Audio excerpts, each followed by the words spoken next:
आज एसआईटी की टीम वापस लौट सकती है और सीएम योगी को अपनी प्रारंभिक रिपोर्ट सौंप सकती है। एसआईटी जांच का आज है छठा दिन। ट्रस्ट के तमाम पदाधिकारियों से पूछताछ पूरी हो चुकी है और अब प्रारंभिक रिपोर्ट दी जाएगी 7 दिनों में। यह कहा गया था कि 7 दिनों में प्रारंभिक रिपोर्ट और 15 दिनों में यह पूरी रिपोर्ट, 2 हफ्ते में यह पूरी रिपोर्ट आ जाएगी। तो अब प्रारंभिक रिपोर्ट सौंपी जा सकती है एसआईटी के द्वारा। आज है छठा दिन।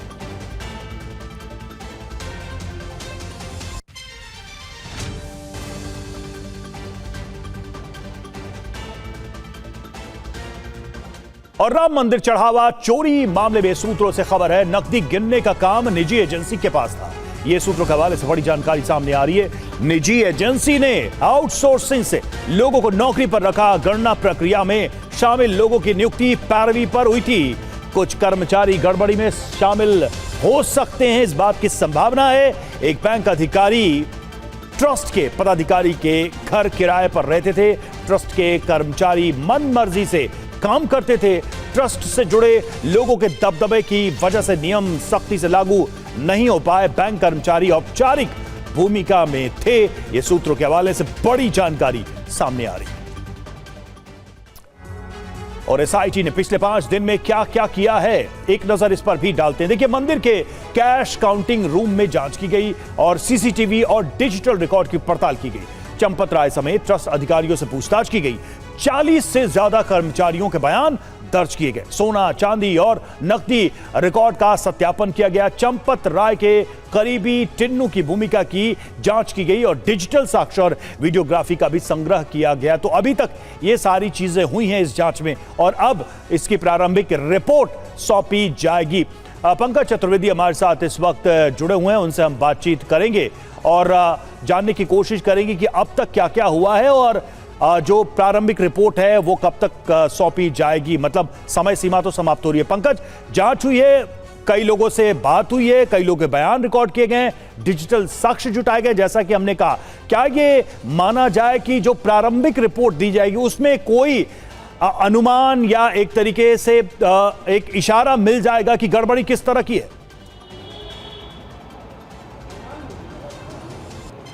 बिल्कुल। अभी देखिए, शुरुआती रिपोर्ट में बहुत सारी चीज़ें स्पष्ट हो जाएंगी।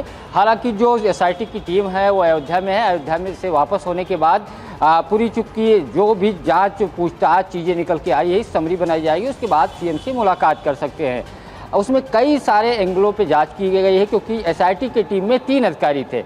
विजय विश्वास पंत जो आईएएस हैं, प्रशासनिक सेवा के हैं, और एक आईपीएस अधिकारी जो हैं वो है लखनऊ के जो आईजी जोन है। इसके अलावा एक वित्त सेवा के जो लेखा जोखा के अधिकारी हैं वो उस टीम में है। यानी तीनों ने अलग अलग एंगल से जांच की है। उसकी सारी अध्यक्षता विजय विश्वास पंत कर रहे थे। तो एक तरफ पुलिस के जो अधिकारी हैं वो क्राइम, सीसीटीवी फुटेज, क्या यहाँ पे चोरी कैसे हुई, अलग अलग एंगलों की जाँच कर रहे हैं। दूसरा, जो वित्तीय सेवा के सदस्य हैं, वित्तीय अधिकारी है जो विशेष सचिव वित्त है नील रतन, वो लेखा जोखा कैसे गड़बड़ी हुई, अकाउंटिंग में कैसे फेरबदल चीज़ों को गड़बड़ किया गया, उसकी पूरी उन्होंने मॉनिटरिंग की है पूछताछ में अलग अलग एंगलों से। विजय विश्वास पंत ने पूरा प्रशासनिक कहाँ से चूक हुई, क्या दिक्कत हुई, उन सब चीज़ों को रिपोर्ट एक समरी रिपोर्ट बनाने के बाद शुरुआती दौर में सीएम को इस बात की जानकारी दी जा सकती है। हालांकि सीएम ने कहा था 15 दिन रुकिए, 15 दिन में सारी चीज़ें निकल करके सामने आ जाएंगी और जो भी दोषी होगा वो बचेगा नहीं। अयोध्या को बदनाम करने वालों को छोड़ा नहीं जाएगा।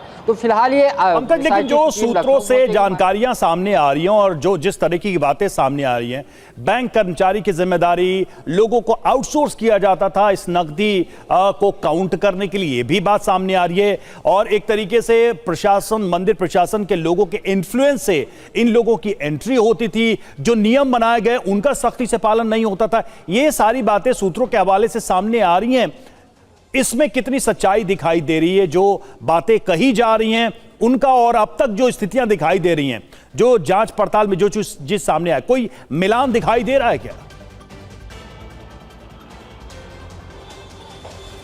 देखिए, इसमें बहुत सारी खबरें निकल करके आ रही हैं। जहां तक बैंक की बात है, चूंकि जिस अकाउंट एसबीआई में अकाउंट राम मंदिर का था तो उससे संबंधित भी कर्मचारी जब गणना होती है तो मौजूद रहते हैं।